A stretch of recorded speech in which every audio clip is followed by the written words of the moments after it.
Are you applying for jobs but not getting interview calls? Many times people complain that I'm fresher out of the college, I'm applying for the jobs, and everyone is asking for an experience. So it's a chicken egg problem. Unless I get a job, I'm not going to have experience. And if I don't have experience, they're not giving me a job. What to do? In this video, I'm going to share 5 very effective tips. If you work on them, you will surely get an interview call. So let's start with tip number 1. The first foremost important thing is to have referrals. What it means is, let's say I'm applying in Flipkart, and if an employee of Flipkart refers me, then there is a huge chance I will get an interview call. Now, how do you build connections with people? There are several ways. If you are in college, try to build a rapport and connection with your seniors, because your seniors are already working in the industry, working for some companies. They can refer you for the jobs in their company. Many colleges have portals using which you can connect with alumni. For example, my college has this portal called Alumni Connect, and via that portal I can connect with all my seniors. You can also go to TechFest or technical conferences, and using those events you can build connections. Many times people think that those conferences are to learn technology. Well, the main objective of these conferences is to build your network. You can also participate on Stack Overflow, various Discord servers. For example, on my channel I have a Code Basics Discord server where there is one person, his name is Vedant. He just passed his 12th grade, and he's contributing so much that he has built a very good rapport with me, as well as some smart data scientists and software engineers in the industry. Now when Vedant goes out looking for a job, he will have so many people who will be willing to do a referral for him. So when you help someone without any selfish motive, the law of reciprocity kicks in, and that you will get a reward for that help for sure in one or the other form. So try to help people as much as you can without any selfish motive and without keeping a scorecard. You can also contribute to open source. When you contribute to open source, people will do your code review. You can talk to those people during the code review, and that will also build good connections. Many times successful engineers, they don't get a job through portals like Indeed.com, Naukri.com, etc. They get a job via their contacts only. So contacts and referrals is the most important thing. Second tip is, you have to go live in a city or a place where job market is hot. If you are in India, let's say, you can go to Bangalore, Pune, Hyderabad. These cities have a lot of jobs. If you're in US, New York, Silicon Valley, these are like hot locations for jobs. When you're physically present at this location, it will help you tremendously, because you're talking with people. You always get news on the new upcoming jobs. You get news on how to better prepare for the jobs and so on. So living in a city where job market is hot is very, very important. Third is, you have to apply through direct company website, in addition to applying through job portals such as monster.com or naukri.com or indeed.com. If you're just relying on, let's say, indeed.com for your job application, it's not going to help much, because many times companies, they don't post their jobs on these job portals, or they prefer the direct applications. So if you're living in a city or wherever, just try to identify the companies and just do Google, right? If you just do Google, you will find that company's website. Go to careers page and apply directly. Point number 4 is building a solid resume. Recruiters receive thousands of applications, and they have to pick few applications for interview. They will do it based on your resume. Now, people make so many mistakes in their resume. For example, never have a resume which is more than 2 pages long. I generally prefer like 1 page long resume, but if you have 2 pages, fine. I have seen resume where like there are like 5 pages. You will get rejected for sure. If you have 5 page resume, you will not get an interview call. Okay, because the recruiter will think this person doesn't have even sense on how to build a resume.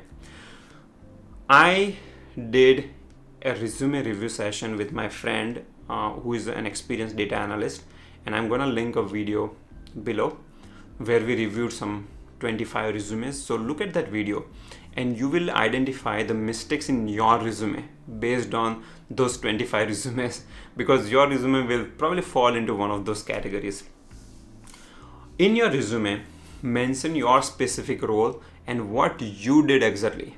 People write paragraphs, of their projects, and they talk about project in general, client and all that. But mention what was your role, your achievement. There is a STAR technique, which means S means situation, then task, action, and result. So if I'm mentioning, let's say, the project which I worked on in my resume, I need to have specific concrete details, like this was the situation. For example, let's say I did a project in data analyst role. I would say the company's sales were declining and we were asked to build this dashboard in Power BI, which we did, and using that they were able to make some business decision which improved the sales by $2 million. When you specifically mention this kind of achievements, it makes a very positive impression on the person who is reading your resume. Also highlight your skills and technical achievements at the very beginning. Sometimes people mention their education. As a fresher, yeah, education is fine, but they mention unnecessary details, their personal details and so on. In the top, you want to mention the specific thing that recruiter is looking for, which means you might have to customize your resume based on the job need. I've seen people where they have one resume, they go to Indeed.com, apply in 20 jobs, same resume. Customize your resume based on the specific job role, because you have to think like a recruiter, like what that person who is reading your resume is gonna think. So the recruiter who is reading your resume, he has a job description here and he has your resume here. He will just do a match. Okay, so if he's looking for 10 skills and you have highlighted 50 skills in which your 10 skills are buried, your resume is rejected. Many times people are trying to move their career. Let's say there is a mechanical engineer, 10-year experience. Now he wants to become data analyst. So if you have 5-page resume, out of which 4 page are mechanical engineer experience, you have mentioned about your boilers and everything, you will get rejected for your data analyst job. You have to mention your irrelevant experience very short, like 2-3 lines. And then let's say as a mechanical engineer, you did some data crunching in Excel. Mention that. Mention the things which are of interest to the recruiter or the person who is reading your resume. If you have done some courses, some training, mention that. But any irrelevant part, sometimes people have teaching experience. Let's say 5-year teaching experience. Now I learned coding. I want to apply for software engineering job. Fine. But don't mention too much about your teaching experience. Mention maybe about the software projects that you did during your teaching experience. So mention the things which are relevant to that particular job. Sometimes there is a bias due to your personal situation, so do not ever mention your personal situation in your resume. I have seen people mention, okay, I'm married, I live here. They mention their address. Why? You should mention only your phone number, your name and email. That's it. Because see, subtle things might happen. Let's say a job is in Bangalore and the person is looking for immediate, they want to immediately hire few people, and you get a resume which is in Rajasthan. The person's address is in Rajasthan. There could be a bias. Person would be like, oh, why would I hire this Rajasthan person? Let me just get someone locally. So don't, sometimes people say, okay, I'm married. I've seen resume where they mention, okay, I'm married. And it can create bias in some people. Some recruiters, it's not a good practice, but they might think, oh, I would rather hire a fresher guy who is not married, so that person will work 12 hours every day. So you don't want to be in a situation where you create this kind of bias intentionally or unintentionally. Tip number 5 is having a solid project portfolio. So if you are already experienced, then of course mention about the projects that you have done in a efficient manner. If you don't have experience, let's say you are a fresher, or you are trying to switch your domain, mechanical engineer to data analyst, or teaching professor to a programmer.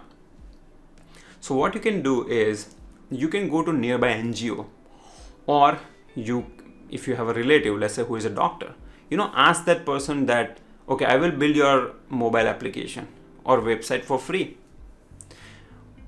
Or go to a, let's say, nearby grocery store or a clothing store, and what you should do is take some template, learn some web development skill, and let's say the clothing store name is Bharat Clothing Store. So make a website for Bharat Clothing Store. Put the logo of Bharat Clothing Store. Put some details about Bharat Clothing Store. Now with your laptop, go to that store and say, look, I have built your website. It's not complete. I'm trying to learn things. I can build this full-fledged website for you for free. That person, when he looks at it, oh, Bharat Clothing Store, this is my store. Oh, my website looks like this. And he will most likely give you that project. Now, if the person is decent enough, he will actually pay you the money for remaining work. Even if they don't pay you money, you're still learning a lot of valuable skills. Valuable skills such as client experience, how do you negotiate, how do you collect requirements, and then technical skills, of course, you're learning. And then how does it look on your resume? It looks pretty awesome because it's a real project. It's not like some dummy project. I have seen some data analyst, data scientist resumes, where they mention did classification for Titanic data set, did classification for Iris data set, rejected. You will never get interview call.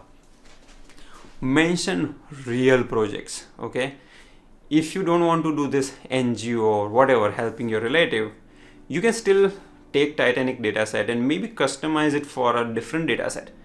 Bring novelty into your project so that when a recruiter is reading your resume, he or she needs to get impressed. Otherwise, you're not getting an interview call. Other way of building good project portfolio will be to contribute in open source. There are so many open source projects out there. Work on those projects rather than working on your stupid dummy project which will be thrown in a dustbin. Okay, so when you work on those real projects, you build connection, you learn some real good skills. One other way is freelancing. The whole Bharat Clothing Store that I mentioned is freelancing. If you don't want to do in-person freelancing, maybe go to upwork.com or freelancer.com, favor.com. There are so many freelancer websites. Look for small projects and offer your help for very cheap rate. It will require some work, yeah, but eventually you will get your project. I did this interview with a person. His name is Kasim. He was a college fresher. He registered himself on Upwork. Within 4 months, he's earning so much money now. He has so many projects in the queue. So if you do a right strategy, if you build a right strategy, have a patience, do hard work, it works. You get a Upwork type of freelancing projects, and these projects will help you get an interview call. There are some other general tips as well. First of all, if you're a fresher looking for a job, or if you're changing your domain, it will take time. No miracle is gonna happen. You're not going to get a job next month. It might take 6 months, 1 year, 2 years. Don't get frustrated. You have that valuable time period during which you can help these people. You can help NGOs, your relatives, or any other shop or business in your town. Help people, I'm telling you. See, the problem is we are so calculative. We maintain our scorecard. Okay, I helped this person build the website. What am I getting? Like, it's so stupid to think that way. Just help people without maintaining scorecard. You will see after some time the reward will come back to you and it will be multiplied. All right. So I hope you like all these 5 tips. If you are looking for a job, getting frustrated why I'm not getting interview calls, then work on these tips today. Don't just watch the video and go to sleep. The art of getting things done is to act. You have to act right now. So pause this video, don't do anything else. Put your action right now, modify your resume and do everything which I mentioned in this video. If you have any question, please post in a comment below. I try my best to answer as many comments as possible. If you have friends who are looking for a job, frustrated, not getting interview calls, share this video with them. Maybe they will learn something. And this will go back to our original principle. Try to help people without maintaining scorecard. Thank you.